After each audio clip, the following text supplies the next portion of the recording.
Assalamualaikum warahmatullahi wabarakatuh. Halo teman-teman semua, apa kabarnya nih? Semoga selalu dalam keadaan sehat walafiat ya.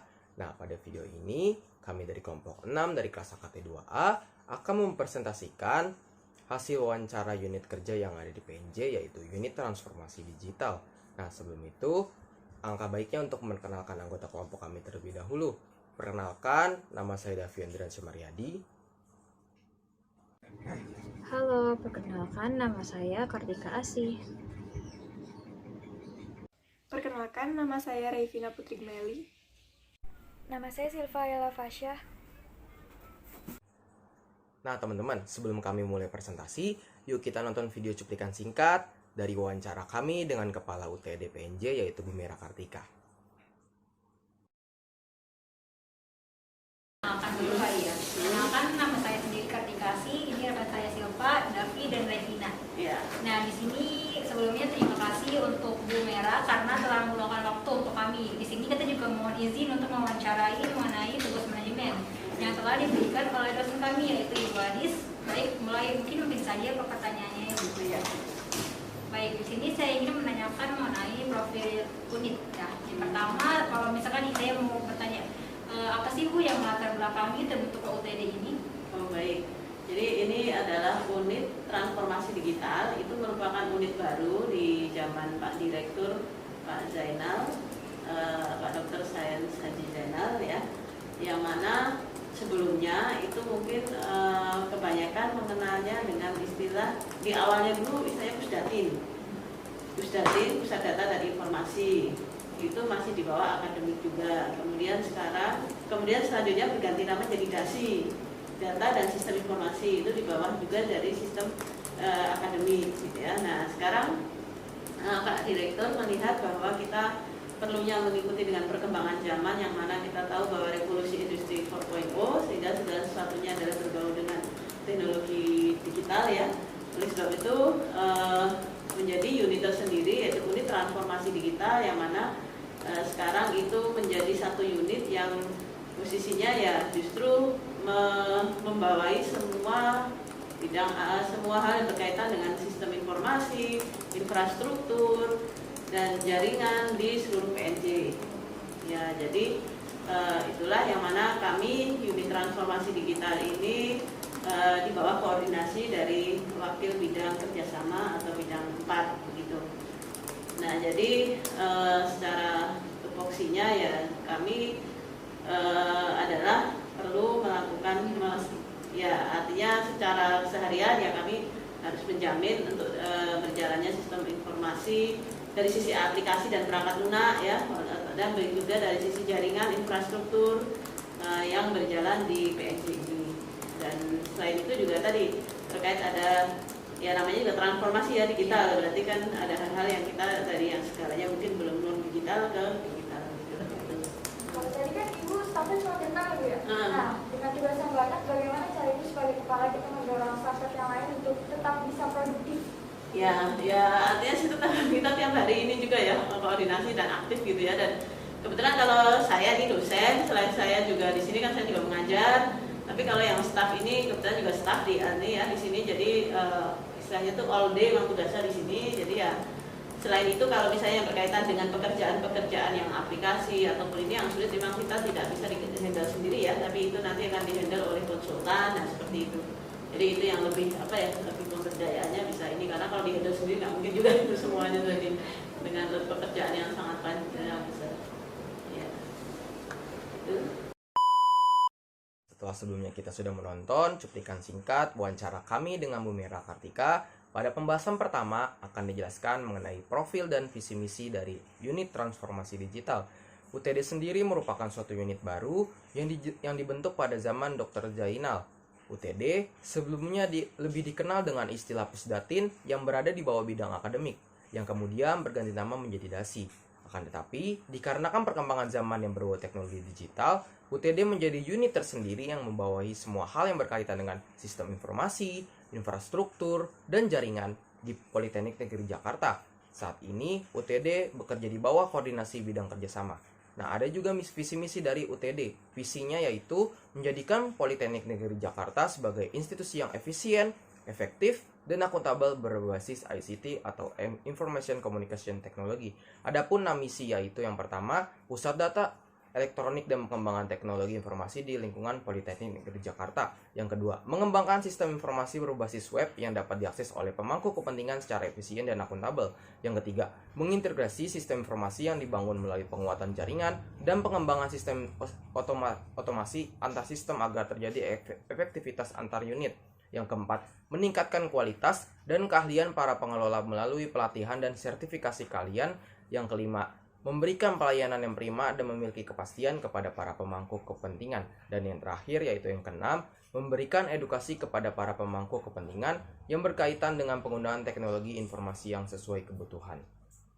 Nah, mengenai pembahasan selanjutnya akan dijelaskan oleh rekan saya. Baik, di sini saya akan menjelaskan mengenai struktur organisasi dari Unit Transformasi Digital atau UTD. UTD dikepalai oleh Ibu Mera Kartika Delimayanti. Lalu ada sekretaris beliau yaitu Bapak Anwar. Nah, UTD sendiri juga memiliki 4 unit. Yang pertama ada unit IT Support dan Laboratorium yang ditanggungjawabkan oleh Bapak Bagus Putra Bangsa dan rekannya Rafiq Amalul Widodo. Lalu UTD juga memiliki unit server dan network yang ditanggungjawabkan oleh Bapak Anwar. Nah, yang ketiga, UTD juga mempunyai unit software dan database yang ditanggungjawabkan oleh Bapak Farhan Hanif. Lalu, yang terakhir yaitu ada unit administrasi dan IT helpdesk yang ditanggungjawabkan oleh Bapak Danang Sakti Widodo. Selanjutnya di sini ada tugas pokok dan fungsi dari unit transformasi digital atau istilah yang kita kenal yaitu sebagai UTD. Unit Transformasi Digital di Politeknik Negeri Jakarta ini mempunyai tugas, yaitu untuk melaksanakan pengembangan dan pengelolaan teknologi informasi dan komunikasi. Serta UTD juga ini memberikan layanan teknologi informasi dan komunikasi sebagai pengelolaan di Politeknik Negeri Jakarta, yang dibuat juga sebagai penelitian dan pengabdian kepada masyarakat. Selanjutnya kita akan membahas mengenai standar software yang digunakan oleh Pusdatin PNJ. Yang pertama untuk operating systemnya. Pusdatin menggunakan GNU Linux kayak CentOS, Debian, Fedora, dan lain sebagainya. Lalu, Pusdatin juga menggunakan operating system yang berlisensi resmi. Lanjut untuk editor teksnya, Pusdatin menggunakan LibreOffice dan juga editor teks yang berlisensi resmi. Untuk editor gambarnya sendiri, Pusdatin menggunakan GNU Image Manipulation Program atau GIMP kayak CentOS. Dan juga Pusdatin menggunakan editor gambar yang berlisensi resmi. Lanjut untuk editor gambarnya, Pusdatin menggunakan Dia, Inkscape, LibreOffice Draw, dan juga editor diagram yang berlisensi resmi. Lanjut untuk editor videonya sendiri, Pusdatin menggunakan Blender dan juga Kdenlive, dan juga editor video yang berlisensi resmi. Nah, jika Pusdatin menggunakan software yang di luar standar yang telah ditetapkan oleh Pusdatin PNJ, maka PNJ tidak akan bertanggung jawab jika terjadi kesalahan. Lalu ada fasilitas dan layanan yang disediakan oleh Pusdatin PNJ. Yang pertama, Pusdatin menyediakan fasilitas browser internet yang menggunakan perangkat Pusdatin PNJ. Yang kedua, fasilitas approval pendaftaran internet mahasiswa melalui loket. Yang ketiga, fasilitas layanan live streaming atau meeting online kayak Zoom, Gmeet, dan lain sebagainya. Yang keempat, fasilitas LCD untuk kegiatan pembelajaran dan juga aktivitas perkantoran kayak Infocus. Yang kelima, Pusdatin juga menyediakan layanan internet untuk kegiatan pembelajaran dan juga perkantoran. Yang keenam, layanan maintenance jaringan dan juga perangkat komputer atau laptop yang terdaftar di bagian perlengkapan PNJ. Yang ketujuh, layanan sistem informasi akademik berbasis web.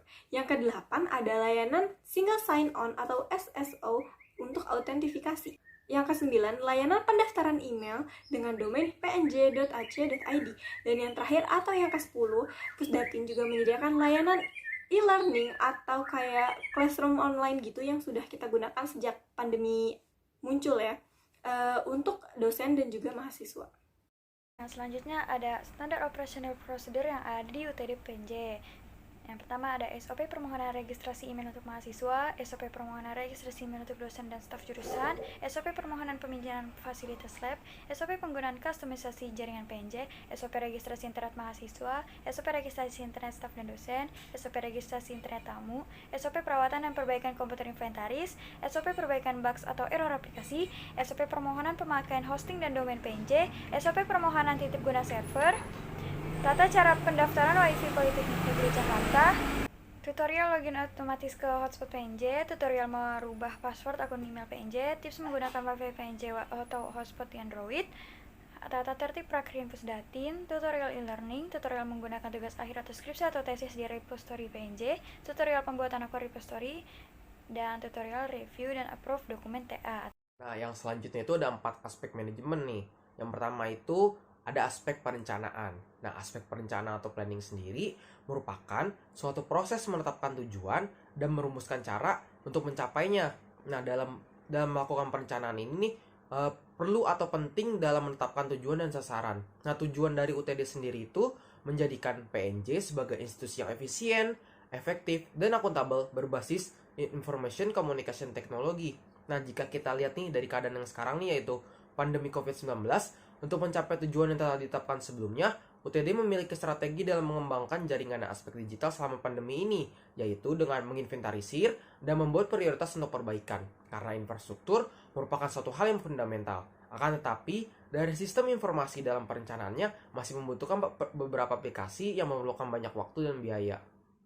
Nah, pada saat pertama kali learning from home pertama kali diberlakukan itu tuh, UTD mengambil langkah dengan menyiapkan infrastruktur dan perangkat lunak yang sudah ada di e-learning management system, serta server dan jaringan dengan matang. Selain itu, ada juga pelatihan dan edukasi untuk dosen dan staf yang berkaitan dengan transformasi digital di kondisi pandemi. Untuk rencana yang diberlakukan ke depannya ini, UTD ingin menjadi lebih baik, yaitu dengan membuat cloud server yang bertujuan untuk mencadangkan semua data yang ada di e-learning agar tersimpan lebih aman lagi. Nah, UTD sendiri juga memiliki tujuan jangka panjang dan jangka pendek di masa yang akan datang, yaitu tetap menjalankan tugas yang sekarang dan ingin adaptif terhadap perubahan teknologi yang ada. Nah, untuk lalu langkah seperti apa sih yang akan diambil untuk mencapai tersebut, yaitu dengan cara selalu update terhadap perkembangan teknologi. Harapannya juga bisa menyesuaikan dengan aplikasi-aplikasi yang ada nantinya. Lalu dalam segi keuangan, perencanaan keuangan UTD ini telah menyusun anggaran secara pribadi dalam satu sistem di PNJ dengan menyesuaikan blueprint dan roadmap dari UTD itu sendiri. Selain itu, UTD mengelola anggaran tersebut agar dapat terserap baik dengan cara memprioritaskan kepentingan yang lebih penting agar segala rencana dapat direalisasikan dengan baik.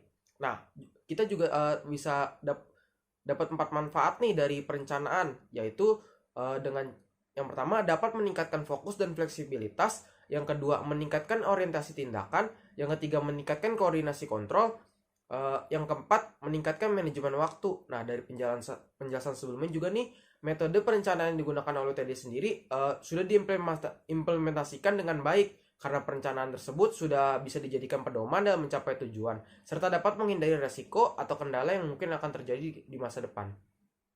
Untuk materi selanjutnya akan dijelaskan oleh rekan saya. Selanjutnya ada aspek pengorganisasian atau organizing.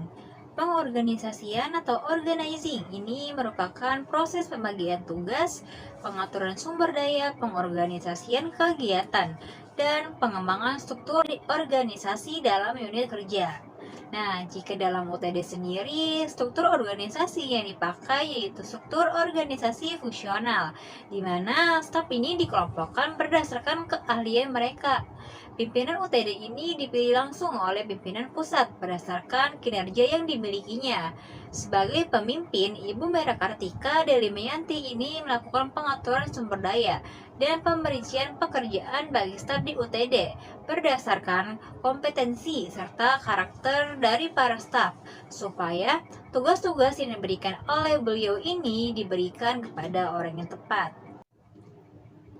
Dalam melaksanakan tugasnya, UTD secara berkala melakukan koordinasi baik secara tatap muka maupun melalui WhatsApp group terkait pekerjaan dan progres yang telah terlaksana, serta apabila terjadi hambatan akan didiskusikan penyebab dan jalan keluarnya. UTD juga mengevaluasi kinerja secara terbuka. Apabila hasil evaluasi baik, pimpinan akan memberikan reward kepada staf seperti poin-koin dan hal sederhana nih seperti makan bersama, penilaian, dan lain-lain.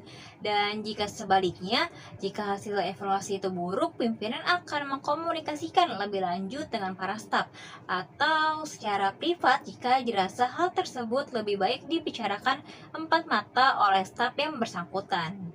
Dan mengenai implementasi fungsi manajemen pengorganisasian dalam OTD ini terbilang cukup baik karena metode yang digunakan ini berhasil mengalokasikan sumber daya manusia dengan baik, menjamin keberlangsungan koordinasi dan memudahkan dalam hal evaluasi kinerja. Dan hal tersebut juga terbantu oleh budaya organisasi yang tercipta dalam OTD, yaitu komunikasi, kekeluargaan, dan keterbukaan. Jadi komunikasi adalah kunci. Selanjutnya ada aspek pengarahan atau kepemimpinan atau directing atau leading yang merupakan penerapan dari sebuah esensi kepemimpinan seperti memotivasi pekerja untuk bekerja lebih nyaman dan juga maksimal, mengarahkan dan juga mengendalikan agar dapat meningkatkan keefektifan dan keefisiensi kerja agar lebih maksimal. Dalam mengarahkan tugas kerja untuk mencapai tujuan dengan lebih efektif dan juga efisien, Ibu Mera Kartika Delimayanti sebagai pemimpin mencoba untuk menggali kebutuhan yang masih ada dengan memperkirakan kebutuhan ke depannya kayak seperti apa gitu loh. Contohnya itu kayak ruang server dan juga jaringan yang layak dengan meletakkan fondasi yang lebih kokoh agar kedepannya tuh dapat berkembang gitu teknologinya. Dan juga berbagai macam aplikasi itu dapat diakses seperti layanan mahasiswa untuk magang ya, yang dapat diakses melalui aplikasi. Setelah mengetahui kemana arah kerjanya, maka pemimpin UTD akan menjalankan pembagian kerja untuk masing-masing staf sesuai divisi mereka. Di UTD juga terdapat kendala yang sering dialami ketika mengelola unit digital. Contohnya itu kayak website e-learning ya, yang sering error dan kadang-kadang tuh suka mati lampu di PNJ, yang mana akhirnya website tersebut tidak dapat diakses oleh dosen maupun mahasiswa. Nah, pimpinan UTD akhirnya mengambil keputusan untuk menggunakan cloud server agar kedepannya tuh website e-learning menjadi lebih mudah untuk diakses bagi semua kalangan. Keputusan tersebut juga diambil atas pertimbangan dari kelebihan yang dimiliki oleh cloud server dan juga berdasarkan diskusi dengan staf-staf yang ada di UTD. Nah, maka jika ada kendala yang datang bersamaan, beliau akan mengambil keputusan untuk menentukan nih mana dulu yang urgensinya lebih tinggi daripada yang lain. Jadi kayak cross check terlebih dahulu, lalu juga diskusi dan dikerjakan berdasarkan urgentnya. Ibu Mera Kartika Delimayanti dalam mengambil keputusan tuh emang selalu menggunakan partisipasi para stafnya, dan setelah keputusan diambil selanjutnya akan disosialisasikan kepada para staf. Kemudian yang terakhir ada aspek pengendalian atau controlling. Aspek pengendalian atau controlling merupakan fungsi manajemen untuk melakukan coordinating, reporting, dan budgeting dalam unit kerja. Selain itu, aspek pengendalian atau controlling juga merupakan proses untuk mengukur hasil kerja dan memantau segala sesuatu yang benar berjalan dengan cara yang benar dan pada waktu yang tepat. Nah, peran aspek pengendalian dan proses manajemen itu sangat penting. Yang pertama untuk menentukan kemana arah tujuan unit kerja dan memutuskan bagaimana cara terbaik untuk mencapai tujuan tersebut, serta untuk mengontrol dan mengukur sampai mana hasil kerja itu sesuai dengan apa yang diinginkan, serta untuk mengontrol jalannya proses kerja, apakah dia benar atau tidak, dan untuk mengambil tindakan korektif yang diperlukan. Nah, untuk memastikan para stafnya berjalan ke arah yang tepat, pimpinan UTD menjadi acuan untuk mengkoordinasikan seluruh tugas kerja yang ada. Ibu Mera sebagai pemimpin menetapkan batas waktu pekerjaan sesuai dengan prioritas, kebutuhan, dan sesuai dengan budget yang telah ditetapkan. Hal tersebut dilakukan supaya seluruh pekerjaan bisa selesai dengan tepat waktu, serta tidak melebihi anggaran keuangan yang telah ditetapkan. Dalam melaksanakan tugasnya, UTD secara berkala melakukan koordinasi dan kontrol baik secara tatap muka maupun melalui WhatsApp group terkait dengan pekerjaan dan melaporkan progres yang telah dilaksanakan, serta apabila ada hambatan, mereka mendiskusikan penyebab dan bagaimana jalan keluarnya. UTD juga mengevaluasi kinerja mereka secara terbuka. Apabila hasil evaluasi baik, pemimpin akan memberikan reward kepada staf seperti poin, koin, dan hal sederhana seperti makan bersama, penilaian yang bagus, dan lain-lain. Sebaliknya, jika evaluasi buruk, Pemimpin akan mengkomunikasikan lebih lanjut dengan para staf atau secara privat jika dirasa hal tersebut lebih baik dibicarakan empat mata dengan staf bersangkutan. Nah, sistem reward ini memberikan motivasi yang bagus kepada para staf untuk melakukan pekerjaan mereka dengan lebih baik lagi. Dalam mengontrol, Ibu Merah itu lebih menonjolkan gaya concurrent control atau kontrol secara bersamaan, yaitu fokus pada proses pekerjaan yang sedang dilakukan sekarang dan memonitor apakah proses pekerjaan tersebut berjalan dengan baik serta menyelesaikan masalah yang terjadi saat itu. Jadi apabila ada masalah langsung diselesaikan. Nah, dalam menyelesaikan masalah atau konflik-konflik yang terjadi itu, Ibu Merah lebih menonjolkan gaya manajemen konflik, win-win konflik, yaitu dengan mencari solusi yang dibutuhkan oleh pihak-pihak yang bersangkutan. Nah, dari penjelasan sebelumnya, kita dapat menarik kesimpulan bahwa implementasi manajemen dalam UTD di PNJ bisa dikatakan sudah cukup baik. Hari ini terlihat dari kepala unit yang mengembangkan budaya positif dalam unit kerjanya, yaitu kekeluargaan dan keterbukaan. Selain itu, aspek manajemen yang diterapkan sudah cukup baik ini bisa kita lihat dari 4 poin. Yang pertama, perencanaan yang disusun berdasarkan prioritas dan kebutuhan. Yang kedua, pengorganisasian tugas-tugas yang dibagi menjadi beberapa divisi yang berisikan staf dengan kemampuan yang relevan. Nah, yang ketiga, pemimpin mendorong motivasi stafnya dengan pemberian reward dan menjadi konsultan apabila stafnya sedang mengalami kesulitan dalam melakukan pekerjaannya. Dan yang keempat, yang terakhir, pengendalian dan pengawasan yang dilakukan secara berkala baik secara langsung maupun tidak langsung terhadap target yang sudah disepakati bersama. Pada saat ini, unit transformasi digital terus meningkatkan target mereka ke depannya. Selain itu, sampai saat ini, unit transformasi digital masih berusaha untuk meningkatkan kemampuan dalam mengimplementasikan fungsi dan aspek manajemen dalam unit kerjanya demi tercapainya target dan tuntutan kerja yang terus berkembang ke depannya. Nah, sekian presentasi dari kelompok kami. Apabila ada kurangnya, mohon dimaafkan. Wassalamualaikum warahmatullahi wabarakatuh.